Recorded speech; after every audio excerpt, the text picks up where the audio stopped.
Thank you for joining us in this Q&A session with two Indigenous filmmakers from Taiwan, Mayaw Biho and Lungnan Isak Fangas. My name is CHEN Wanling. I'm the programmer for Taiwan International Documentary Festival, and I will be the moderator of this Q&A session. So before we start, I will give you a little bit of information on the program that you're seeing on DAFilms. The films that you're watching on DAFilms comes from one of the programs of the 12th TIDF called Taiwan Spectrum, Indigenous with a capital I, Indigenous Documentaries from 1994 to 2000. Taiwan Spectrum is a regular program at TIDF with which we dig into the history of independent Taiwanese documentary and the history of filmmaking in Taiwan. So try to see it or interpret it with different perspectives. This year, we're focusing on what may have been the rising of the indigenous filmmakers in Taiwan. So we start from the title of the program, Indigenous with a capital I. The program title is inspired by a Maori filmmaker, Barry Barkley, who once proposed the idea of fourth cinema in the 1980s, in addition to the first, second, and the third cinema. He pointed out that the fourth cinema is the indigenous people's cinema, and the stories of indigenous people should be told by indigenous people, emphasizing the subjectivity and interiority of their identity in filmmaking. So coming back to indigenous people in Taiwan, it is more or less around 1990s when indigenous people started to have access to affordable equipment and filmmaking through various opportunities. For example, the Indigenous Journals training program held by Public Television Service, as well as local training schemes on cultural and historical documentary filmmaking in different locations in Taiwan. There are also Indigenous students who were at their teens or early 20s who just entered university and studied filmmaking, just like our two filmmakers here. The stories they told are not necessarily directly related to indigenous affairs, but they all reflect the social and political situation of Taiwanese indigenous peoples. So these films also echoes with the pan-indigenous movement in Taiwan. For example, land justice, name rectification, etc. Some of the issues tackled or the story told in these films have changed in past 30 years, while some are still in progress and have lots of room to improve. You can also find different aesthetic styles at work, possibly because of the different training backgrounds, methods, and organizations they came from. So you will also be able to find more interview articles with these filmmakers just below the synopsis of each film on DA Film webpage, or go to Taiwan International Documentary Festival's website. So without further ado, here sitting with us is Lungnan Isak Fangas, the director of Angu and Looking for the Soul. And next to him is Mayaw Biho, is the director of Turo Is Our Name, Children in Heaven, and As Life as Panta. So both Lungnan and Mayaw are of Amis or Panta origin. For those who are not familiar with Taiwanese indigenous tribes, could you give us a bit information on these two terms? 可以两位解释一下阿米斯跟邦扎两个词的我们自称花莲的，他们自称是绑架。那因为卑南族他们称呼他们北边的人阿美族称北方也是阿密斯，所以是北方的人啊。花莲的会自称会绑架比较多。So actually, most Amis people from Hualien will call themselves Banza. And Amis is the way Buyuma people call the northern people. So that's why we have these two terms that both refer to Amis indigenous in Taiwan. So it's an interesting mix of terms that we use in Taiwan.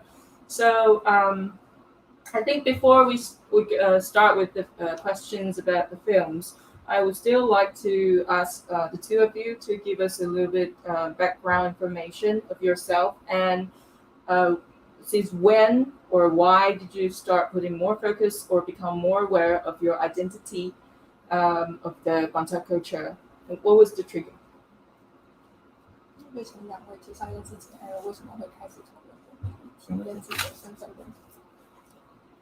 我今年46岁，然后2个小孩，然后大的今年要上7年级，今天才陪他去做新生训练。那那拍片是大概是从大学的时候开始有的兴趣。那从兴趣，然后开始在台湾去找出一条可以把兴趣又可以当做工作的一个平衡，所以开始是从拍纪录片开始，但是到现在还是有一些纪录片的创作。So my name is Lungnan Isak Fangas. I'm 46 years old. I have 2 kids, and actually one of them, when I went with her to her enrollment in school today, so she is 7th grade now. I started filming in university. It started as a hobby, and then gradually I found that I can make a living with it. I started by making documentaries, and now I'm still making documentaries. 那我会提到小孩子，因为其实小孩子对我影响很大，因为我们小孩子是直接用原名的方式来命名，甚至那个时候小孩子在取名的时候也有问一下妈妈的意见，看怎么取会比较适合。那我之前姓陈荣南，那也是因为回复了帮小孩子直接用原名的方式来命名之后，我也很正式的去思考说，我还要姓陈啊，因为这个陈对的意义，它到底是占一个什么样的一个位置？后来我才回复了现在的这个比较符合阿美族传统方式命名的一个名字，就是大概在12、13年前的时候，会意识到说，就阿美族这样的一个身份，我必须要在我的生活上面也好，甚至在创作上面都要找到一个连接跟平衡。那后来也在台东都兰的一个年龄阶级的一个就加入之后，那也常带小孩子们都要回去参与那边的活动，因为我比较像是一个汉化比较深的一个阿美族的一个中年人。那因为也在寻根的过程中，花了很长一段时间，所以我也希望说我的小孩子不要跟我一样。Why did I mention that I have 2 kids? That is because they have huge impact on my identity. I gave both my kids their indigenous names. Actually, when they were born, I consulted Mayaw Biho for their names. Before I gave birth to my 2 children, my last name was Chen. But after I had children, I started to think, what does Chen, this last name, means to me? So that's when I decided to retrieve my traditional name. That was 12 to 13 years ago. I started to explore my identity in my life and also in my creation. I also joined Dulan's Kappa as an age classes system, and I bring my kids back to Hualien every year to take part in that ceremony. I am a deeply assimilated indigenous person. I'm middle-aged now, and it took a long time for me to retrieve my identity. I don't want that to happen to my kids as well.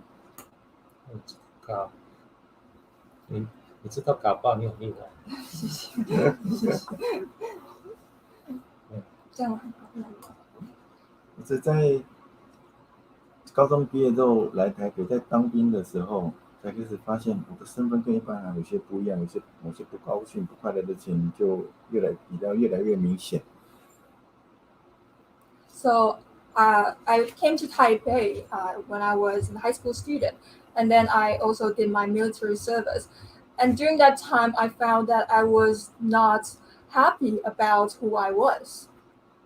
后来到世新念书的时候，碰到一个怪怪的老师，他就说：“你不是住花莲，为什么不拍你们部落的故事？为什么不用你们的名字？为什么？”刚开始以为他在开玩笑，后来发现他是认真的。那我就真的去拍阿美族的故事，去讲我妈那边的什么故事。然后他就说：“你看这样拍出来有没有很酷的感觉？”我是听不懂啊，看名字看有没有很炫的感觉。我因为有这样被鼓励。But then I entered Shixing University. I met a very unusual professor. He said, "Why don't you film your tribe? Why don't you talk about your Banza name?" I thought he was joking, but then I realized he was serious. So I returned to my tribe and started to film my mother's story. And my teacher said, "Well, I don't really fully understand the film, but I found it very, very intriguing." 其实这样倒回来想，像如果没有拍片，我可能找不到自己的身份。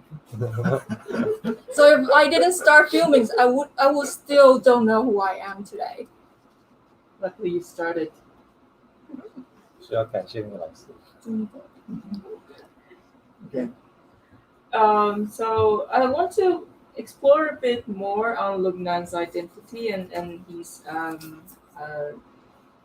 his study, because you studied sociology in university and then later on went to study filmmaking for your master's degree. So what's the reason why you do that?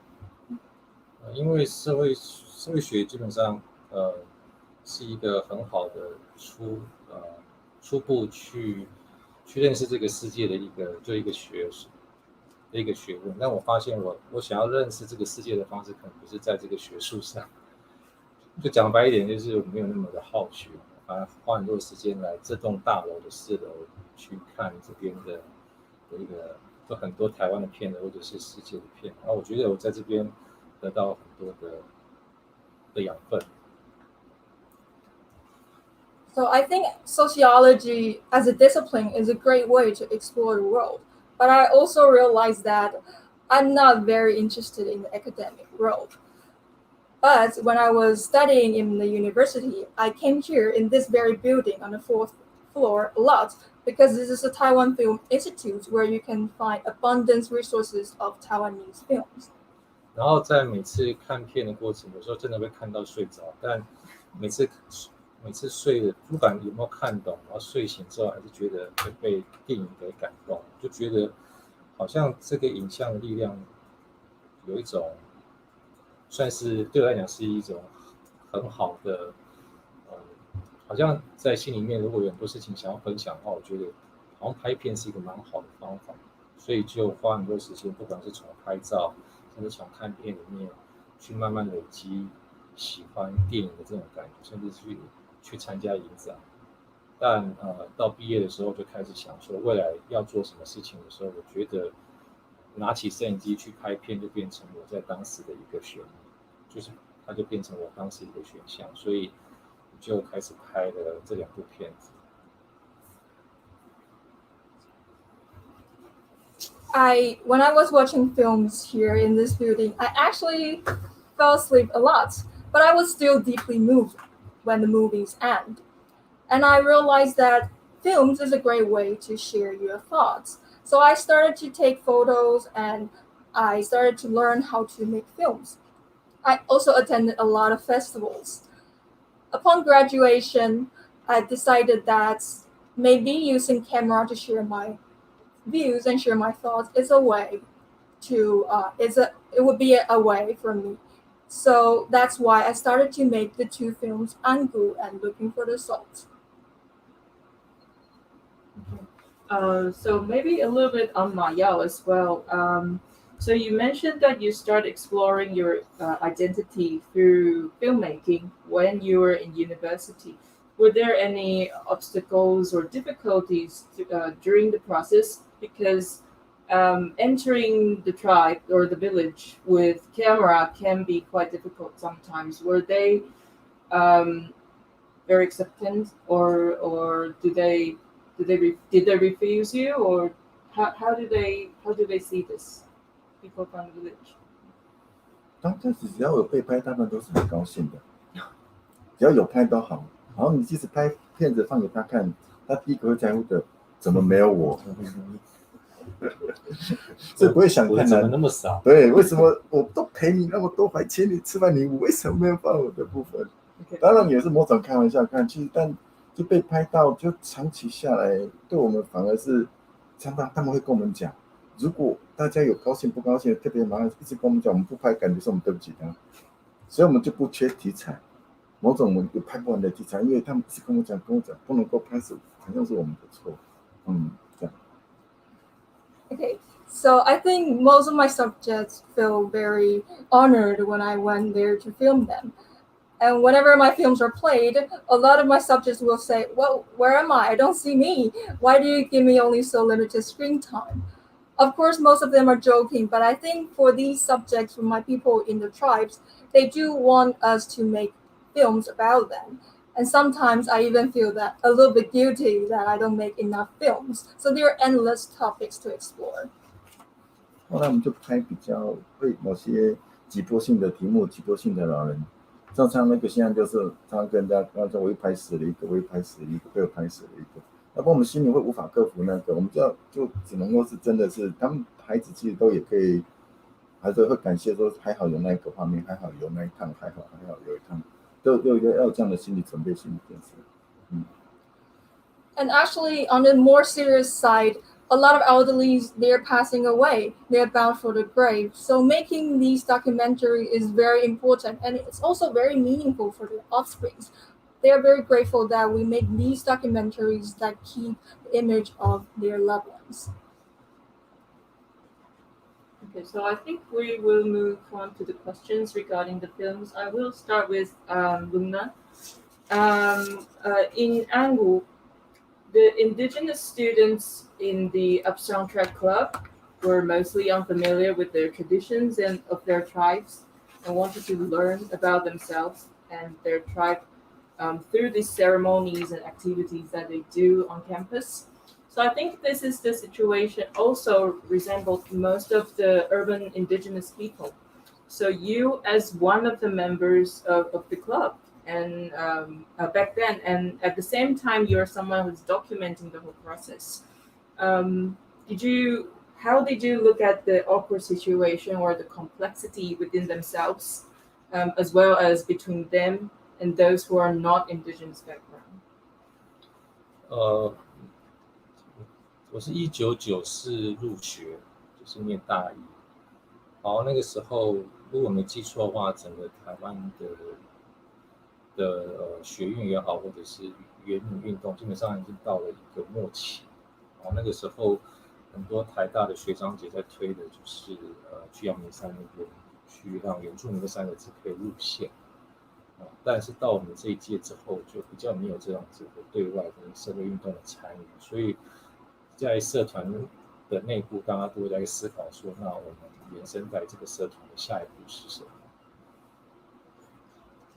So in 1994, I was the freshman student in National Taiwan University.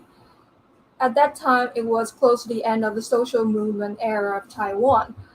A lot of my senior students actually went to Yangmingshan to protest, and they were asking to put the term indigenous in our constitution.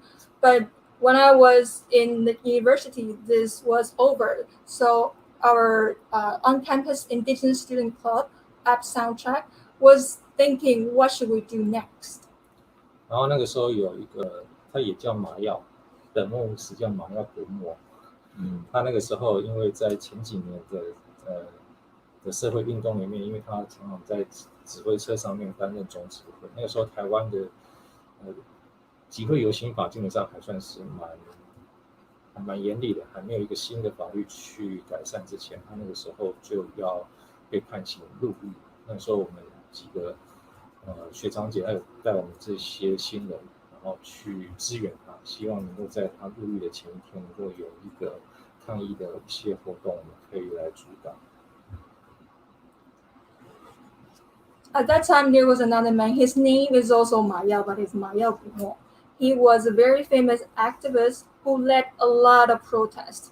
At that time, Taiwan strictly regulated protest, so he was sent to jail. On the eve of his sentence, a lot of NTU students, including me, went there to support him.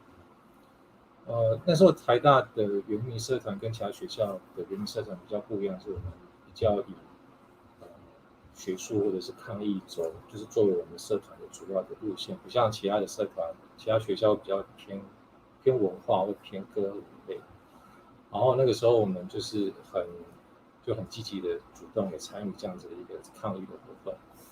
那我记得那个时候很深刻的是，学长姐他们就叫我去买一个汽油，大概就2-3公升左右，因为我们做了一个道具，就是把中华民国宪法用保丽龙放在那个会场里面，然后就是叫我去买，然后沿着路上去买，他们就要烧，就是象征的，就是说我们中华民国没有在承认我们原住民有这样的身份，那我们就不要承认这样子的法律。So there was, at that time, the Indigenous Student Club in NTU was very different from that of the other schools. We joined a lot of social movements. The other Indigenous clubs, mostly they focus on cultural events. They will sing or dance in their events. So there was one thing that left a deep impression on me. One of my peers asked me to buy a tank of gasoline, and we also made a constitution of Republic of China. And then we were planning to set fire to this constitution because we think that if they don't recognize us, we don't recognize this constitution. 我找了很多加油站，终于买到了，然后就浇油上去到那个假的东西上面。然后这个时候，因为现场就开始很有气氛，然后学长姐就很嗨，然后再拿麦克风的学长就说，在场的原住民学生把你们身份证拿出来，一起丢到那个火堆里面，对，我们不要承认我们的身份。好，那我会提到这样子的事情，是因为我在拿出我的皮包的那一瞬间，我拿出的并不是身份证，我拿出的是一个我们在台大的那种，就是你买东西的时候可以有折扣的一个学生就消费的。那我会这样做的原因是，我就觉得你还要重办身份证很麻烦啊。我知道大家都只是在演戏，有必要演到这么认真吗？可是事后我就跟我的学长姐在聊这个事情的时候，没有一个学长姐不是拿身份证去的。那他们一直说，哎呀，办那就办啊，那其中有一个学姐，她现在已经去世，她就是得要回到屏东的老家去办才可以。所以在那个时候，我就开始去思考，为什么我会跟他们不一样。So finally, after visiting many gas stations, I found some gasoline. I brought it to the sites, and then we really started burning the Constitution. Everyone was so excited, and someone shouted, "Everyone take out your ID cards, let's burn them as well." I'm talking about this because I remember when I took out my wallet, I didn't take out my ID card. I just take a card that we use to purchase stuff in school. I feel like, well, we're just acting. We don't really need to burn our real ID card because it's so much trouble to get a new one. But then later on, I found out that I was the only one that did this. Everyone else burned their real ID cards, especially one senior member who actually lives in Taiwan at that time. She would need to return to Taiwan to get a new ID card. So I started to think about this. Why am I different from my other peers? 所以我觉得我们这一群跟我在拍摄寻找研发的这一群学弟妹的相似点在于，就是说我们跟学长姐比较没有可能在部落经验没有那么久。第二就是他们曾经参与过比较激烈的深层的社会运动，所以他们觉得对抗体制是他们协议的一部分。但对我们来讲，我们就是没有那样子的环境，所以会在所谓的文化认同、自我认同上面会比较模糊。那我发现我在寻找研发的拍摄上面，我会从这些学弟妹们的反应，其实也看到我自己的这样子的一个面向。那我觉得这样子的一个挣扎或是一个冲突，我觉得还蛮吸引我在这个样子的片，甚至是在以后的创作，我觉得多多少少都会有这样子的一个看法。So that's when I realized how different I was from my senior members. They've joined all the movements. They grew up in tribe, while me and my peers, we grew up in cities. So that's a huge difference. And I can see that for my senior members, they have this eager to fight the government, to fight the system in their blood. While me and my peer, we have a very different journey on searching our cultural identity. So that's when I started to be interested in exploring this difference. I want to explore how people like me are different from others. 所以在看塞德克巴莱的时候，花岗岩的角色就特别有感觉。好，以上，谢谢。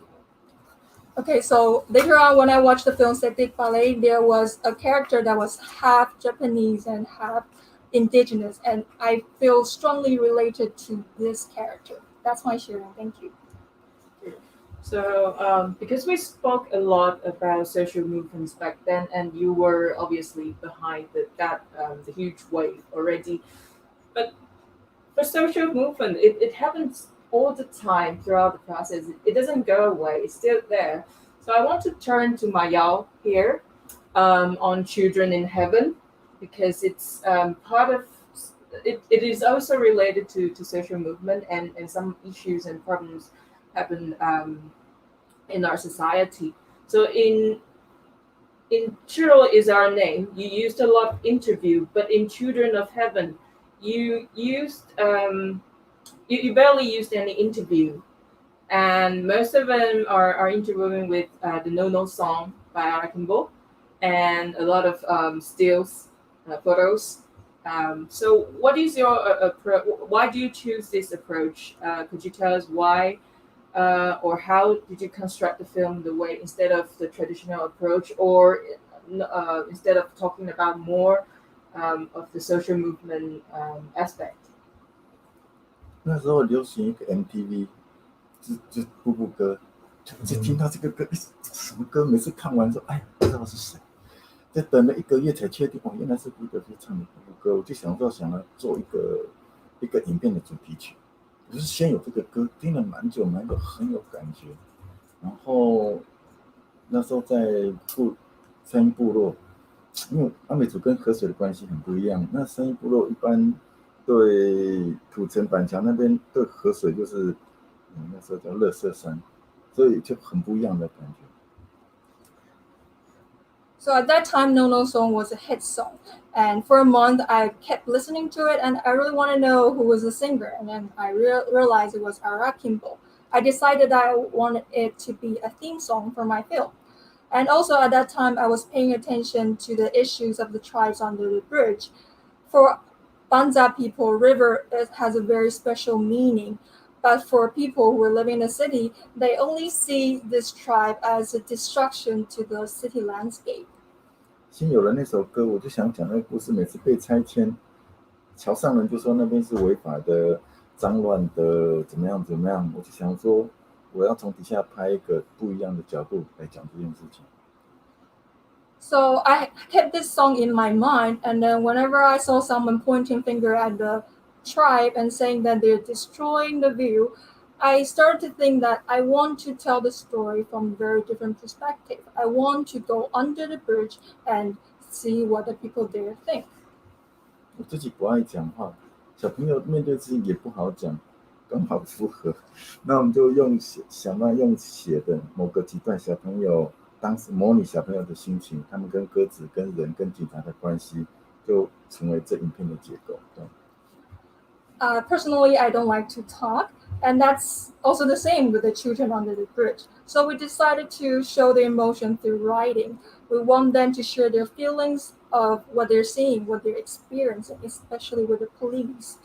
这12分钟的影片耗时3年完成，因为前面这10次去10次，我可能只有拍1次。其实我一直在问我为什么要这部片，其实我很清楚我要得奖，因为我没有钱买底片，没有钱买那些，我一定要得奖。但是一想到的时候又很尴尬，不对，不应该这样，就问来问去，所以大人我也不好意思拍，我也不懂法律，我也不懂，只好找小朋友就至少跟镜头还有，但小朋友这些人也讲不出话，所以就是什么也没有，所以但是这个过程对我很重要。这个3年都不知道，一大问题问老师，老师还有讲，我也不知道那个过程。但后来得奖被肯定，我就很清楚我为什么要猜，因为那是很厚了。这部片，所以我后来就不会花那么多时间问我为什么要拍，该怎么拍。这部片花掉我3年的时间在问这些题目。The film is only 12 minutes long, but it took me 3 years to finish it.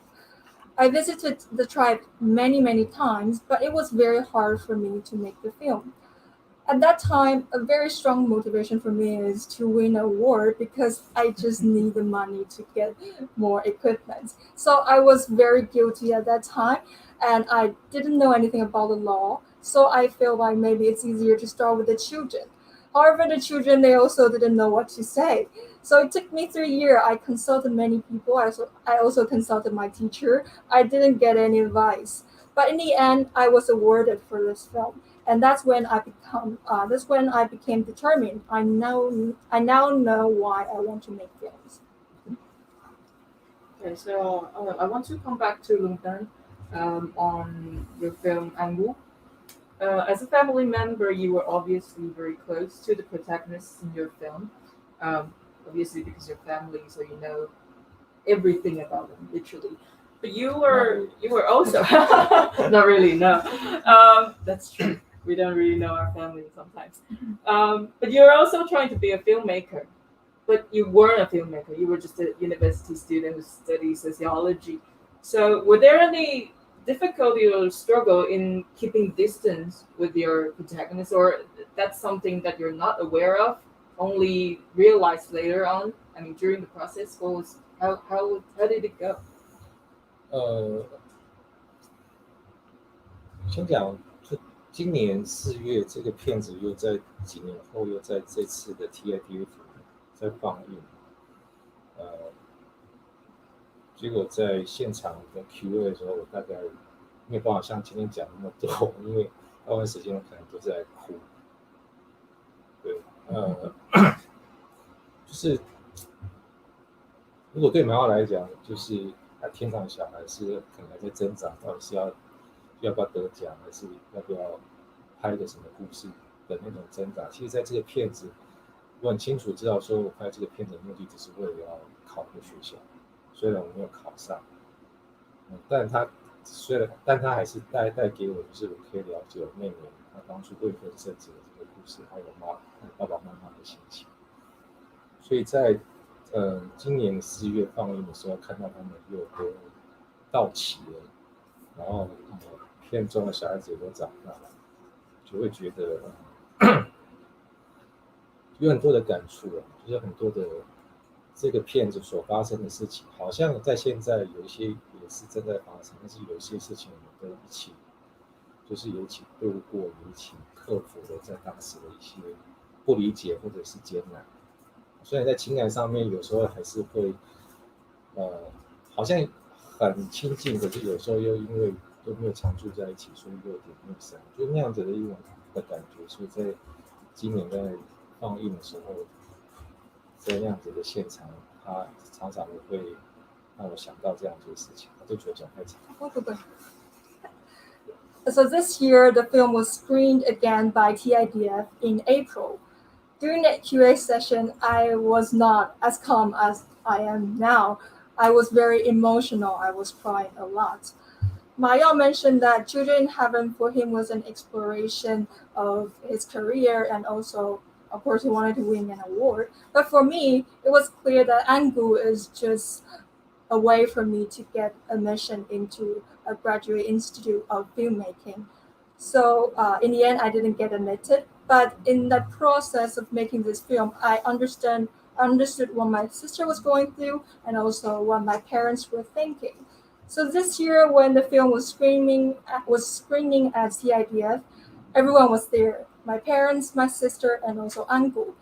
And it was a very, very emotional moment for me because I realized that we've overcome so many challenges. And of course, there's still a lot of conflicts because we don't live together, we live far away from each other. But being able to watch the film again so many years after with them, it's meaningful for me.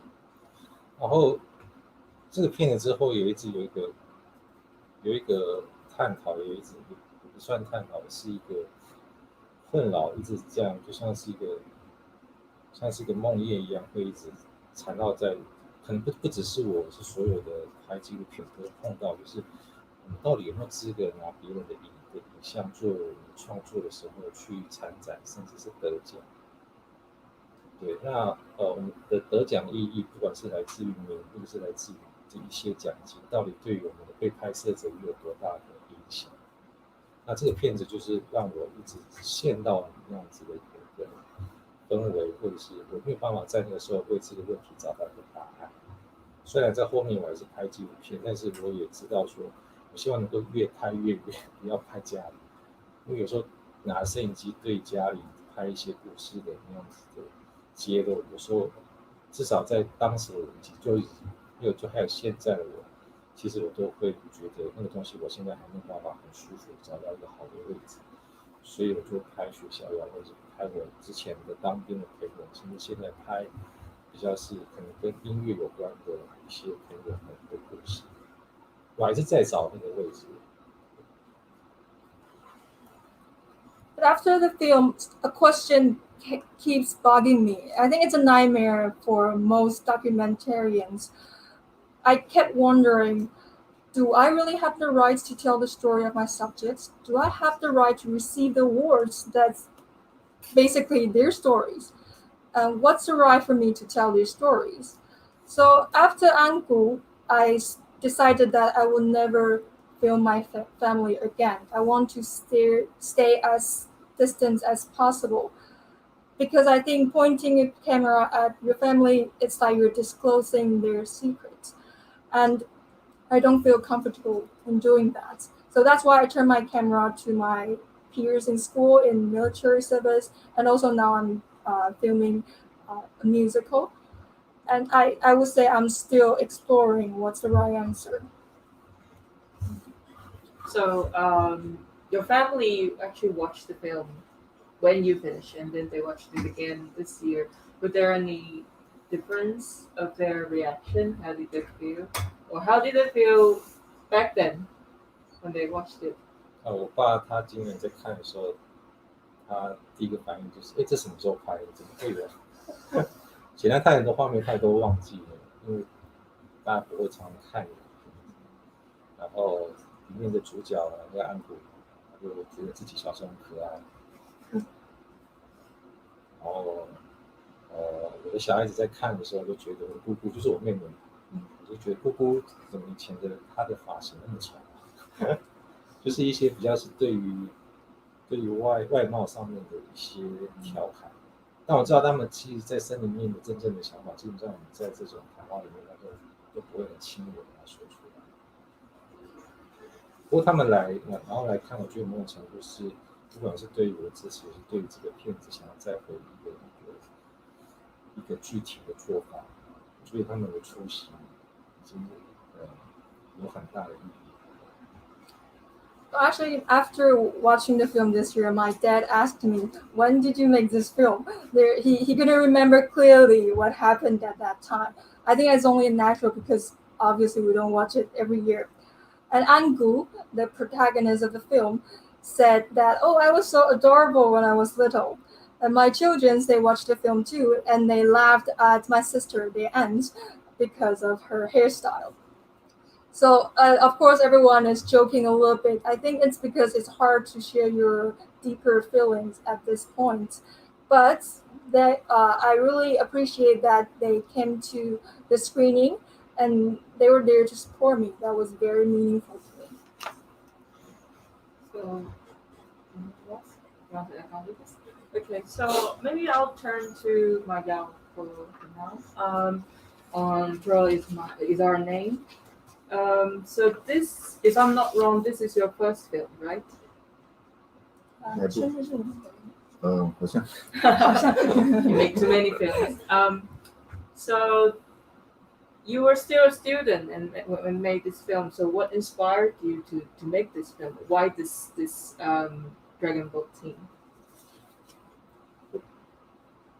我们的上代去划这些船做这件事情，都一直得到第一名，一直得第一名。但是呢，名称都是别人的，都是别人的。但是选手都是我们部落的，那年轻人就觉得这样怪怪的。就想要自己滑，用自己的名字来滑，结果最不支持的反而是那些自己一直得奖的人。你有把握得第一名吗？你有把握吗？年轻人都说没有。如果你没有的话，你不是丢我们的脸。Okay, so actually, our older generation always competed in this kind of Dragon Boat contest. They always won, but not in their own name. So the younger generation wanted to change. They want to compete it in their own names. They want to get the championship in their own names. But then this older generation disagreed. They said, "Well, are you sure that you can win?" The young people are not sure. Then the older generation said, "Well, if you're not sure you can win, then don't do it, or you will be ashamed to our tribe." 没有得到人家支持，年轻人还是要滑，压力更大，怕被嘲笑，怕被，所以上班前早上滑，下班后晚上继续滑，所以压力很大很大。因为这个压力之下，还没有不错的成绩。Because they don't have the support of their older generation, these young people were under a lot of stress, and they practiced all day long before they went to work and also after work. And I think that's also because of this stress they won the championship in the end. So we can see in the film the older generation are actually quite supportive.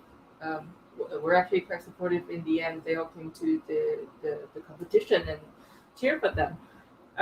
So does the team or people from Zhuo still participate in these competitions?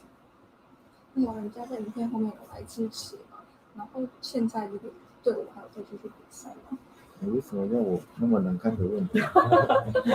This is a very difficult question. 后面就都因为其他很多原因理由，其实某种的没有在，但还是都有去滑，还是都有去滑，但都不是用这个。For various reasons, the team did not continue to compete after this. They did participate in the games, but not in their own name. 所以对原住民来讲，做自己的主人是非常非常不容易的事情。So this shows that it's so difficult for indigenous people to be our own masters. 政治上人很少，经济上资本不够，什么不够之后，愿意做自己，为自己生命而活，是非常非常不容易的事情。For various reasons, like political reasons, economical situation, etc. So it's very hard for us to be ourselves. 所以你好像发现这个队伍就没有出来比赛嘛，但是原住民一直都在滑，一直都在滑。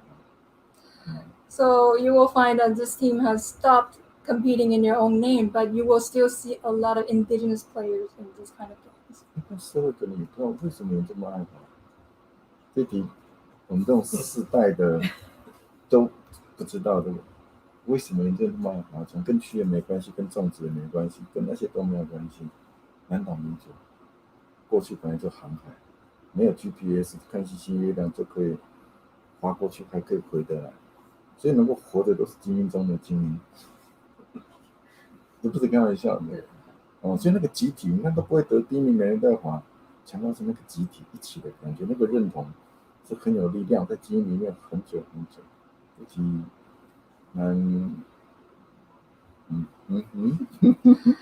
Okay, so this is an interesting question because I kept thinking, why do our people love paddling or participate in this kind of dragon boat race so much?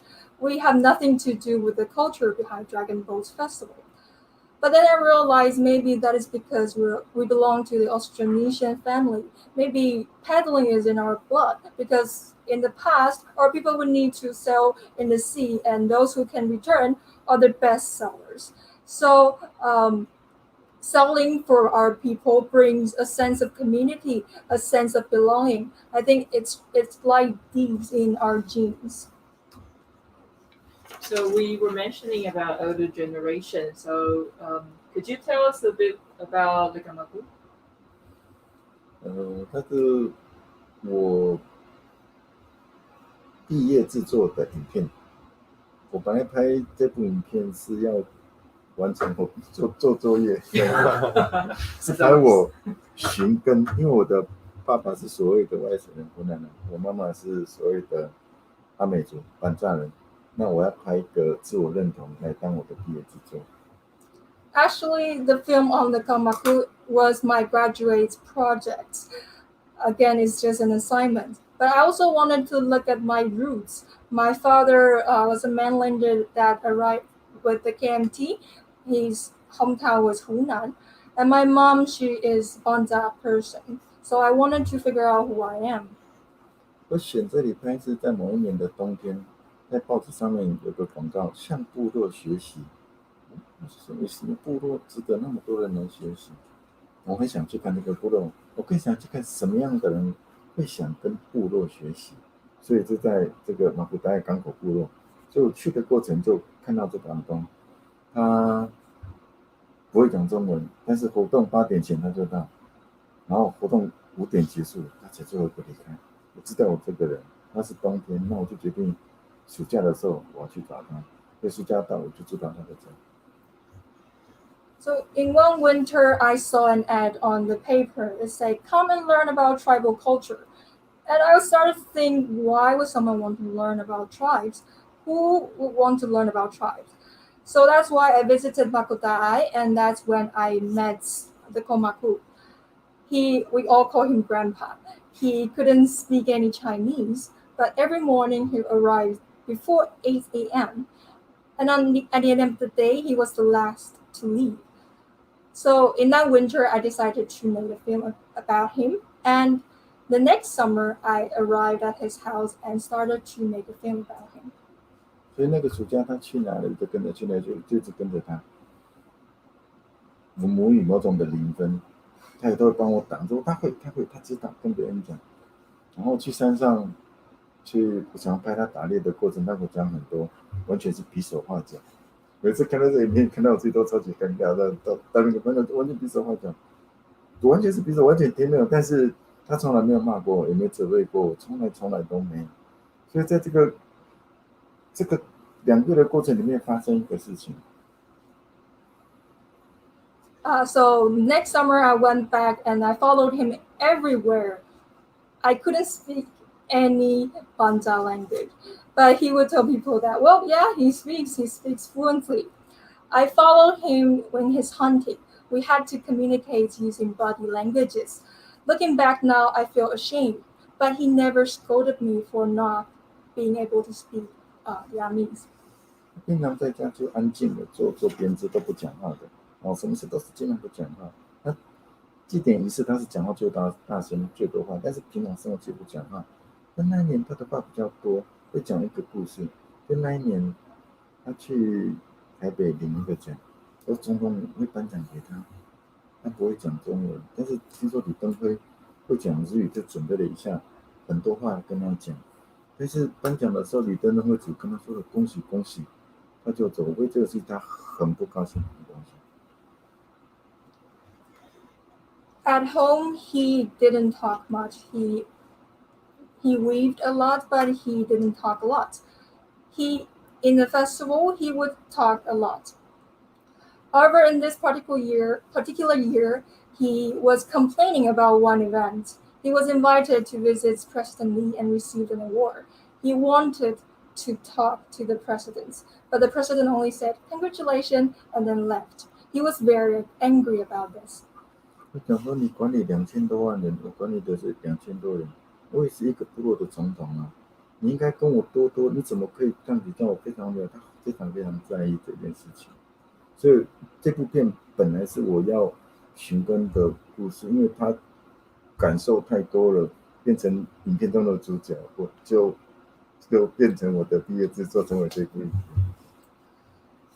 He was angry because he felt that he was also the chief of 2,000 people. He should be respected. The president, the leader of 23 million people, should still respect his opinion. So he complained a lot, and in the end, I decided to make this film about him. Like I said, I started with having this thought of exploring my roots, but in the end, I decided to make my graduate project into his film. 所以这部片影响我一生，那干嘛不影响我一生？他面对总统的时候可以这样子讲话。现在有多少县市长和原住民乡镇长有谁看到总统还有这样的主体性？他没有读过太多书，他的身体告诉我那个主体性是什么。所以那个原住民自己的观点，在他身上，我学到这些自己的观点、自己的主体性。那他对我的部分，也让我想说，哇，他教了我，让我拍片有得奖，一点小小的成就。那现在的小朋友要跟谁学习？我会他的之后，他要1%，而且是45度之后才有那1%。那如果1%，龙南2%，加3%，我们看会不会拼拼凑凑有一点点，所以影响对很重要。He has a profound influence on my whole life. I respected his attitude before the president. If you look now, which indigenous leaders would have this kind of attitude? So he taught me the subjectivity of indigenous people. He was never highly educated, but he put his life philosophy into practice. That's what I learned from him. And I also won an award. But I started to think I only learned about 1% of his life philosophy. What about our children? Who are they going to learn from? So that's why I think this film is very important, because it can preserve this influence. Okay, so following your answer, I actually have two questions. The first one is you mentioned about you learned from him. So who should the children learn from now? And you yourself are doing education at the moment. I understand that you have a Amis school, with two Amis. Could you tell us a bit more about that? 我们的老人家蛮辛苦，有时候常常想说，我们要怎么回答问题？我是谁？我们的上一代要回答，可能是要回答日本人。我这个时代，我家就国小前面，我就要当一个堂堂正正的中国人。现在的小孩子要回答的是台湾人。这学校这空间对我们好像是最危险的地方。Okay, so for indigenous people, we're always wondering who we are. For the older generation, they were taught that they were Japanese. For my generation, we were taught that we're Chinese. Now our children are taught that they are Taiwanese. I started to think that schools for indigenous people is a very dangerous place. 所以老人家会觉得日本的都比较好，我们这个时代就可能中国的文化、中国生活比较好，我们的孩子却觉得台湾的比较好。所以主修现在在同一个桌子，我们都受过高等教育，特别是受过高等教育的时候，我们都成为自己的别人。我们在家里面是不会有相同的认同，这就是教育的危险之处。那我们要逆转这件事情，让我们自己来做学校。So our elder generation prefer Japanese culture, my generation prefer Chinese culture, and the younger generation prefer Taiwanese culture. I feel like the more we are educated, the more we are alienated from our own culture, and it brings a lot of conflicts in our families. So that's why I said education or school is very dangerous. That's why I am now dedicated myself to improving the situation by becoming an educator.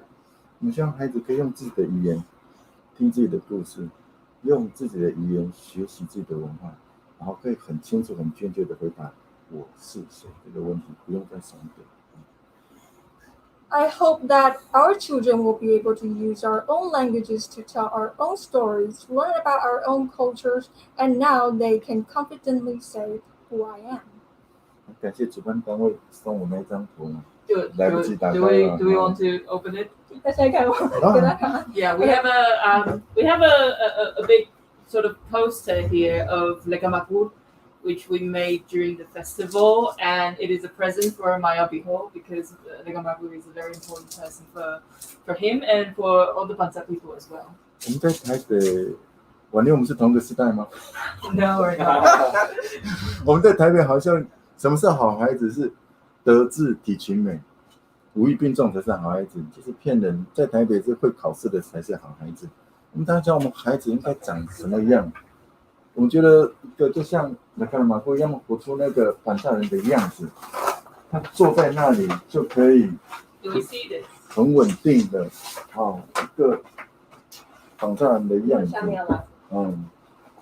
所以他虽然他的身体已经离开我们很久很久，这个样子好，感谢。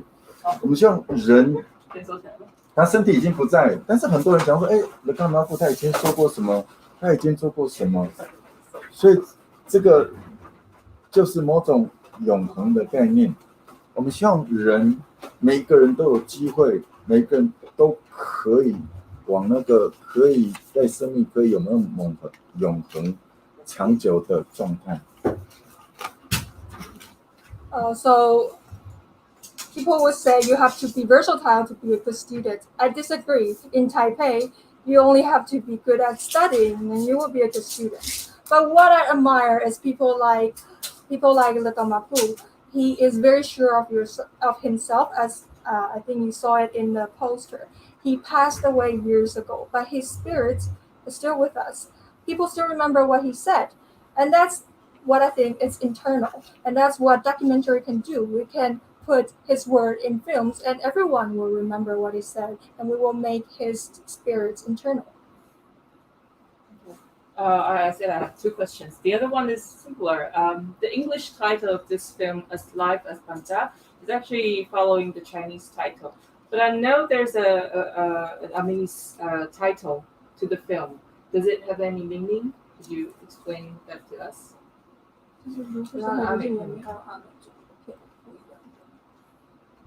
Capitano Kudai Dai. 他是在另外一个影片，他走的时候，我们要帮他做一个影片，所以我们就中文英文还是这个，但是那是另外一部片。他走了之后，我们找了很多人，用不同的方式来当做他离开时候的一个影片，那是另外一部影片。因为我看那个片头。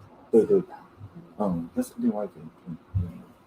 So that's actually another film of his funeral, but the title is the same in Chinese. That means the wise man of the tribe. Okay. So we still have some time. Do we have any questions from our social media or? 教育很危险。Okay, we have some very enthusiastic audience here. So if not, feel free to post your questions through social media. If not, I'll continue with mine. 好像有一题那个是，我要先回答。Okay. So I'll come back to Lungnan. Not exactly about your film in this program, but I want to ask because you went on study filmmaking. So how did it change you in terms of your view on filmmaking? Because before you go, you certainly have some sort of imagination of being a filmmaker, and then after that, how did it change you? 学到的，但技术是有学到一些了。不过最重要的是，因为我念的地方在德州，那边有很多的拉丁美裔的中南美洲的人在那边生活，在那边工作。那他们的外貌或者他们的习性，甚至是对待人的态度，某种程度就真的很像是在台湾的很多的原民族就是很像我们原民族的朋友的那样的很热情，然后也很就是在肢体语言上面都还蛮大方的。所以，但他们同时间也碰到了一个在美国本土的被认可的程度的问题，就是说。在美国以白人，现在渐渐当然也有黑人，因为奥巴马的关系，那渐渐的就是那他们对于非本国或者说是对于所谓的中南美洲的人又因为川普的那样子一些政策，甚至很严厉的要主导钱来把它得起来，所以里面的这些人都会某种程度的自我认同或是探讨，或是对于所谓的能不能够进入主流这样的事情，常常会让我想到在台湾的我们所碰到的这样子的问题。When I was at Austin, of course, I learned a lot of skills on filmmaking. But in my life there, I met a lot of people from Latin America. I saw that they have very different cultures, and they reminded me of indigenous people in Taiwan. They were also very friendly and they were closer to each other. But at the same time, I saw that they're going through an identity crisis as well. Of course, at that time, there was the President Obama, which kind of changed the situation. But now we can see it's coming back again. People from Central Americas or South Americas were seen as immigrants, and with Trump's policies, this divided society has brought more conflicts to the people. So I can see that they are facing these identity issues, and that just reminded me so much about the plights of Taiwanese indigenous people. 然后那个时候学校有一门课，然后是老师开的，他是美国跟墨西哥的混血，那他开一个就是美国好莱坞里面的这个 Latino 的 filmmaker 的一些演进，所以他从很早期的黑白的放到当今的一些电影，他让我看到就是在以前的好莱坞里面的这个 Latino 的这些人都只是当丑角，不是在旁边只是当一些陪衬的角色，然后就可能很笨，然后这几张他们都很就是表演都很灵验，好呈现出里面的白人主角英勇。然后渐渐的呢，这些人也开始在当男女主角，然后同时间他们也运用了他们英俊或者是具有野性美的一些女性的外貌，然后让他们可以夺得一些比较好的第二的角色的次要角色的演出机会，甚至是在后来他们都可以变成第一的男女主角，甚至是他们可以自己当导演。现在甚至又打回来去席卷整个好莱坞的电影工业，那甚至是里面的人都可以讲他们自己的西班牙语。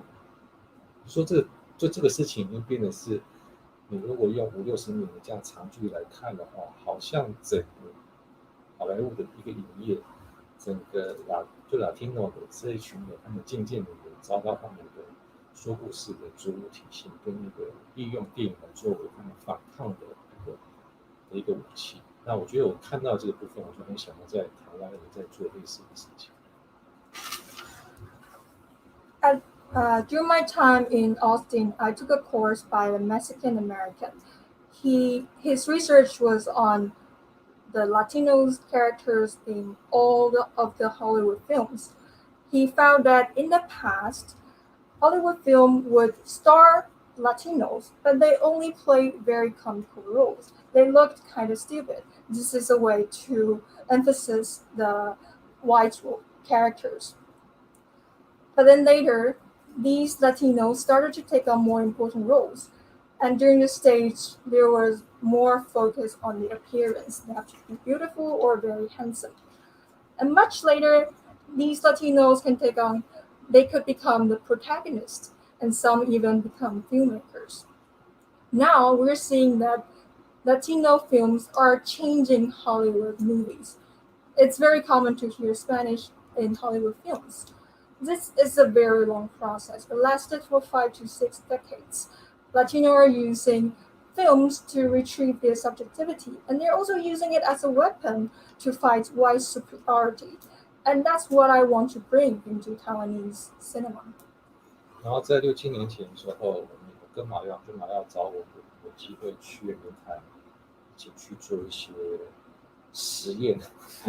虽然待的时间没有很久，不过因为在它的主体就是一直强调要掌握原理的主体性的前提下，我们试着做了一些节目，甚至是在节目名称上面，我们试着做一些有别于以往大家命名的方法。因为以前大家都很希望，就很习惯，就是在节目名称一定要以原字来强调说这个是原住民的节目，这个是跟原住民有关的一些议题，但我们把它弄得会比较不一样。有些是直接就取该族的原名的这个罗马拼音，但是里面就不要有语言。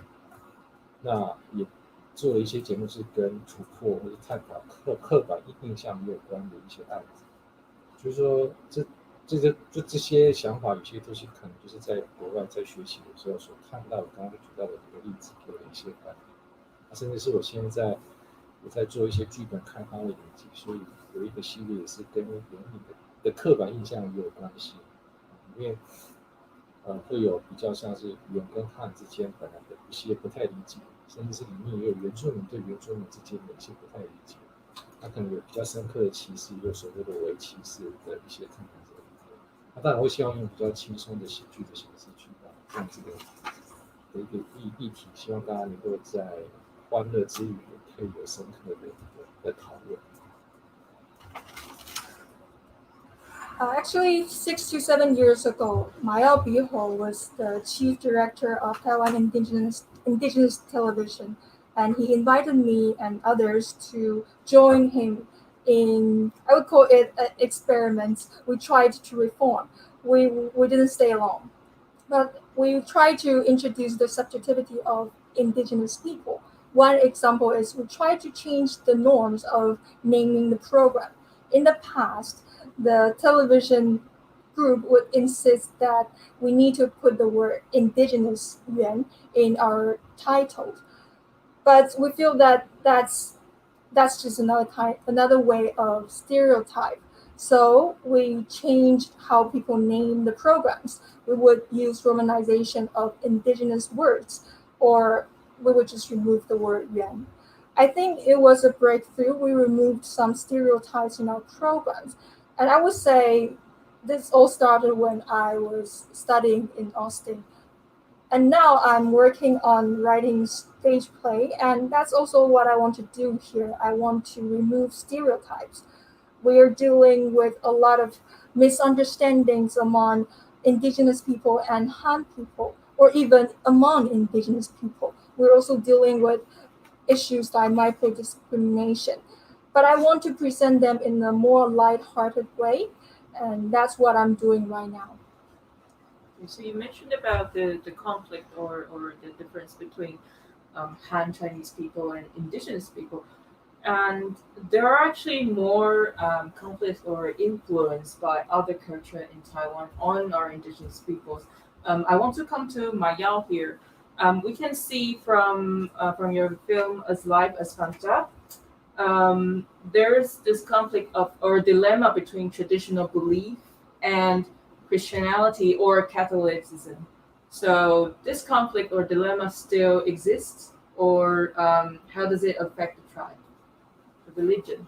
所以希望就是宗教跟传统性怎么样影响就西方宗教？ Lagaramagu 它本来就是部落某种的神父或者牧师啊，某种角色，但是因为十字架进来之后，到最后他的邻居、他的朋友、他的孩子都上教会，阿美族是集体的啊，集体，他最后都不得不去。The Kamaku would be the religious leader of his tribe if it weren't for Western religion. But after the introduction of Western religion, Christianity, everyone in the tribe went to the church, including his children. And in Banza, we value community over individualism. So in the end, he had to go with them as well. 在拍的过程中间，因为天主教是要跟神父做告解，那告解是很私密的事情，但是我在窗户旁边要拍，随时都可以拍得到。但是我觉得这是很私密，我还是跟他讲，阿公，我这个礼拜拍你去跟神父告解好不好？说好。那天8点半8:40，哎，怎么你没有拍到？是我没拍到吗？回去跟我说，阿公，你不是答应让我拍吗？我说我这个礼拜没有犯罪啊。So in Western culture, everyone had to confess in the church. I think it was kind of private, so I asked the grandpa, the Kamaku, could I film you when you were confessing? And he said, sure. But then I waited outside of the church for a very long time, and I didn't see him confessing. So afterward, I asked him, well, didn't you agree to let me film you confess? But he said, well, this week I don't have any scene. 我再也没有问他那个答案是什么，我再也不需要去问。那他一定也不知道什么是纪录片，但他很知道我在做什么。在另外一个角度，去山上，即使都要做 mistake， 或者都要做仪式，要去问，问山问风，问各种的答案。其实十字宗教，他上天主教的宗是不允许这样的事情的，这是有冲突的。但他礼拜天身体在那，他1到6，其实他的心、他的身体都是用搬大的方式。上之前都还是要问，不可以就是不会上去。所以传统先在中间，他大部分时间是用传统方式在过他认为美好的生活。但礼拜天因为大家都有压力，群体的压力，他不得不去。他其实本质上是拿错拿反的。Okay, so after his response, I knew his attitude on Western religion. So I stopped asking him to confess. I think he didn't really understand what a documentary is, but he knows I'm doing something meaningful. So he would perform rituals, oracles, when he wants to enter the mountain. This is not allowed in church. So on Sunday, he lives like a Christian, but from Monday to Saturday, he lived as a Banda person. That there's some conflicts, but I think he chose to live in a traditional way, except on Sunday. 所以族人不同的领域、不同工作人都很有这种传统的能力，某种的拉电。如果怎么样的话，你经过典礼圣礼就会，你都会知道风或者是梦或者预言的能力。但是上了教会之后，教会就强调有我就没有他，有我就没有他，所以我们那一方面的能力就一个一个一次再一次这样的能力就都没有了，全部就被十字架宗教给打败了。I think for indigenous people, we're very close to nature. When we hear the wind or when we have a dream, we know the nature is sending its signals. But these are all wiped out in the church. They have only one answer. And I think that's what happened to our tradition, and that's the influence of Western religion on our culture. 在那个当下来的时候，不可以再穿那些衣服，不可以再做那些，包括语言都是不可以说的。那个当下是这样子，所以我们整个心灵整个都被宗教打败了。So our behavior, our language, and even our costume were restricted by the religion. I would say in some way we were defeated by the religion. 所以马古达的祭典也曾经被停过，但了干嘛都花了很多年时间之后，还是把它恢复起来，一直都恢复起来。Some rituals were banned in Makotaay, but Lekamagu spent years in bringing back this practice. 基本上反正是多的信仰，泛灵的信仰。我们这个空间，山的灵、河的灵、石头的灵、草的灵，我们可以同时在一起，多的。但是只要是十字架的，特别十字架只有唯一真神，其他都不是。所以有我就没有你，所以这个立场就很多的难题。In bonsai religion, everything is spiritual. The wind, the stone, everything can coexist. But for Western religion, they have only one God. And that's a huge impact on our culture. I think it somehow makes me sad hearing this, and as far as I understand, there's still a lot of influence or difficulties for the village, because they still have this religion, either Christianity or Catholicism, and it still affects in every aspect of the village affair or the tribal affair, especially when it comes to more traditional side. It still goes on now. Maybe there's a balance, but it still exists. So it somehow still makes me sad. Do you, Lungnan, maybe you want to add something to this? 就现在大家都会找到一个平衡嘛，比如说我们在祭典的时候，或是看到我们的大家就是所谓的，就是领袖也会在主持的时候，他也是会祷告，祷告最后结束也是阿门。对，但是他在做的事情还是对所谓的绑架主义或者阿密斯的主义不是在说谎，就是那个的仪式它也是传统，可是就是生活的习惯也是让他们透过祷告，所谓祷告这个方式，让大家一起去感谢现在所拥有的，或者是对我觉得阿美族的我们的一个很大的能耐在于是我们没有说会忘记，但是也不会的就马上的拒绝现在的一些带来的必须要妥协的东西。我觉得这是我们的长者一个还蛮厉害的能力。虽然如果能够做到像刚刚Mayaw讲到那样子，就是这个阿公他希望礼拜一到礼拜天都可以是纯粹的一个阿美族式的生活，但是如果只能够有礼拜一到礼拜六，那礼拜天稍微那样子一下，那也是可以接受。现在的状况其实它也是这样子的存在，所以虽然它没有到100%了，那我们也不用太难过，说好像已经被侵略到就是完全没有，就是我们都还在找那样子的平衡规则。这是我看到的，这样看到的。So I think eventually Amis people are very good at finding the balance. For example, in our tribe, when the leader is holding a ceremony, the leader will pray, and in the end, he will also say Amen. So it's very Western. But I know that he is actually talking to our ancestors in Banza culture. So I think that's something very special about Banza people. We don't forget our roots, but at the same time, we don't completely reject a foreign culture. So we will kind of compromise, just like what Mayaw Biho said about the grandpa. He is not living a 100% Banza life, but he's happy if he can only live from Monday to Saturday as a Banza person, and then on a Sunday he would go to church. So I think now what I see is we've lost some elements in our culture, but I would still be positive because I think this is an ongoing process, and we're trying to live with what we have. So that's what I see. I don't know if Mayaw has anything to add. 为了这件事情，我们学校北南南岸这边的教室，小朋友来的都是零。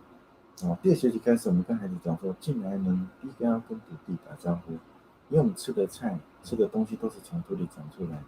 第二件事情，到了学校要跟房子讲话，房子是很多人盖的，很多人的花花长时间盖的。第三个要跟树讲话，因为下课小朋友一定都去爬树、荡秋千，树会很累。那第四个要跟菜讲话，然后要跟我们讲我们如何对待它，它就会如何回应我们。所以当我们这个菜2-3个月被小朋友吃下，会被他吃下去，在这个2个月过程，我们孩子常常就跟他交流，跟他讲话，这个菜进到肚子里面，这跟孩子的关系就会是美好。In Binanaman, my indigenous school, our children come in knowing nothing. The first thing we teach them is to greet the land because the land gives us food. And second, they will need to greet Luma, the house, because that's what protects us. And the third thing is they will need to greet the tree because the children will play swing under the tree. And the fourth thing is they will need to greet the plants because that is what offering us nutrients. So every day when the children are watering the plants, they would talk to the plants. And 2 or 3 months later, when we harvest the plants and the children eats the plants, they will create a very special relationship between this plant and the children. 他们早上开始也要专门准备净灵，那到户外上课，河边山上比较危险，更要认真做。老师一样带着走，那小朋友也要跟着做，认真做，跟着老师念。那我们带到河边来这边上课，也跟这边的现场的风石头草章，我们要来这边上课，我们要做什么？真的希望可以解决我们今天一天的学习跟平衡。Every morning we will perform a ritual using rice wine, and we will do it every time we go on an excursion. We will greet the wind and the stones, everything in the nature. We ask them to give us a fruitful day and a smooth day. 那我们跟大自然的关系应该就是相对是比较和谐的。未来我们的孩子可能读书没有那么聪明，没有那么厉害，但至少不会是破坏环境的孩子，破坏土地的孩子。So what we emphasize in our education is to have a harmonious relationship with the nature. Maybe our children wouldn't be the kids with the best scores in school, but they would know that they should not harm the nature. Okay, that's a beautiful note to know. That's very heartwarming. 很感动。So I think we still have 10 minutes. Still don't see questions, so I'll keep asking my questions because I have a lot. I think in the last 10 minutes that we have, I want to come back to documentary filmmaking. Luna just mentioned that you are making musical or documentaries on musical documentaries. But coming back to see your early films, do you think these films have any influence on your current work, or how does it affect your career, your creative process? 都是如果要整理的话，我觉得都试着在，应该是说我并没有局限在说拍的东西只给原住民朋友看，那要给谁看？当然就希望给很多人看。但怎么样？那个难题就是怎么样让很多人看的时候也可以看得懂所谓的跟原民有关的议题，或是跟原民有关的文化。这常常在我们在思考的时候都会碰到的难题。因为光是介绍阿美族就很难，又不是只是介绍台东的阿美族，还要让花莲的阿美族又可以不要有太多的反对，那基本上这个东西就是一个很难的整理跟转译的这个的过程，所以这个就是我在拍片的时候一步一步让我去想到，可能就像海洋热也好，或者是里面的这个里面的原民的元素，它或许不是那么满，但是让别人在看的时候可以看到，他透过音乐可以看得懂，很喜欢这个团这一部分，他在想说他怎么样把这个部分放大，甚至是这两年拍的跟43有关的那个中年危机，那也是先把人的情感先融入起来，然后再看看他，不管他做的是好或是坏，但是做了一些跟原民有关的音乐家他们的故事，他们的音乐题材是怎么样被看，这是我在摸索的一个方式，怎么样让非原民的朋友先看懂，你找到一个比较舒服的位置的同时，然后再慢慢去消化。我希望能够放跟原民有关的一些故事或者是议题。When I'm making films, I don't want to just make films for indigenous people. First, I want as many people to enjoy it. But that's something difficult because not everyone understands indigenous issues. How should I introduce them in my films? Well, talking about Amis itself is already very difficult because there are different regions, there are different tribes. It's very hard to represent all of them. So translating this kind of culture into a film is very difficult. One example is Ocean Fever. Indigenous people is not the theme of this film, but through watching the band Totem and listening to their music, maybe more people will be interested in indigenous issues. That's the way to introduce this in my film. And another film is Gato Zhang in 2019. This producer, he worked with a lot of indigenous artists. So I think through telling his stories, I can also introduce some indigenous issues to more people. 所以我觉得不管影像是长得像电影、纪录片，或是像电视影集，基本上我们在创作也好，或是观众在看到，就先看到人的故事。对，你先看到人的故事，它发生，可能可以让观众自己去投射。只是刚好我们的主角，我们的角色可能是就他是原住民，刚好生活在部落，或者刚好在都市里面有他的生存的一些困境。所以如果可以先成功的让观众可以看到这是个人的故事，而不是那么多背后的标签，基本上就是就是我最近自己在做的一个转译的一个事情。那不看到这个情况。So I think be it movies, series, or documentaries, what's most important is the story of the protagonist. That's what the audience want to see. And after watching the story, the audience themselves will have some reflections. And I think it just happened that a lot of my films touch upon the indigenous issues, be it people who grow up in the tribe or urban indigenous people. But I think overall, the most important thing is I want to present a person, not labels. And that's what I'm trying to do now. And we'll see if I will be successful. Okay. I want to come to Mayaw. I understand, Mayaw, you've been more active in education and in public affairs. So do you still think documentary can do anything or have any ways to influence people? 短时间来看，纪录片最没有用的东西。Branding on the sad note. I would say it's not very useful.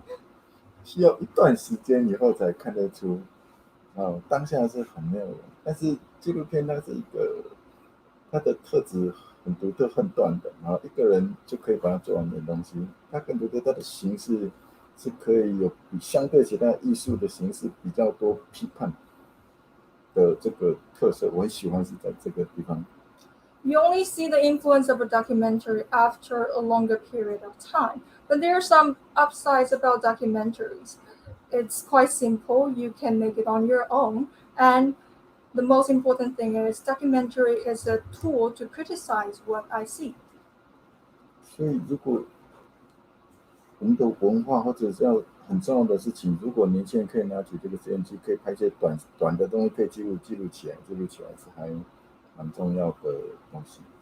So I think it would be great if all of our young people can pick up their cameras and start to film what they see, what they think is wrong. That would be meaningful. 前几天我去圆明台上个节目，立马帮忙，还在做，所以最新的名称一样的做新的，所以器材、设备、剪接、摄影机，再怎么样，1年、2年、3年都可以流畅，但是那个独特的观点就非常非常不容易，特别没有上到不好的学校，就很不容易有好的观点。所以这一题是非常非常不容易。那个有了独特的观点，纪录片可以是非常好的武器，非常温柔，可以非常有用的一个艺术的形式。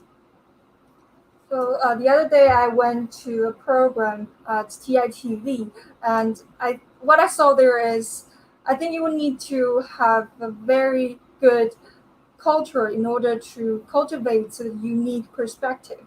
And that's the most difficult thing now, because a lot of people, maybe they have the equipment, but they don't have the perspective. So that's what I want to promote. I hope that in our education, we can help our young people to cultivate a better perspective. 所以我们跟龙南在圆明台在那边合作，只强调的也是原住民观点、原住民主体性。很多人问，那什么是原住民观点？不是原住民讲的话，就是原住民观点。那到底什么是原住民观点？你告诉我。So when Lungnan and I were working at TITV, we were promoting perspective and subjectivity of indigenous people. And then people asked, well, what exactly is indigenous perspective? We say, well, if something is from an indigenous person, it doesn't mean it is indigenous perspective. But then that raised even more questions. So how exactly do we define indigenous perspective? 刚开始电视台成立的时候，记者布农族他们的衣服、他们的服装，他们永远是他们，能够称我们的汉人才可以自称我们。So in the very beginning of the TITV, you could hear the journalists in the station kept using the term they to talk about indigenous people. So you can see they have this differentiation. Us means the Han people and they means the indigenous people. 所以我们很努力做立马帮忙，大概12集，里面有一些原住民的工作人员，脚本原住民学费比例非常非常的低，要很长很长的时间，那个练习的转换非常非常不容易。So we started a program and we introduced more indigenous people that perhaps have this perspective of indigenous culture. However, I would say it's still a very, very difficult job. It takes a lot of time and effort to cultivate such perspective. Well, it's ending on this note. We still have some hope, but it needs a long time indeed, and there's going to be more obstacles. But I think we're heading the right way and to a beautiful future, I guess, for both of you. So thank you, Lungnan, and thank you, Thank you. Mayaw, for joining us today, and we'll see you soon. 谢谢。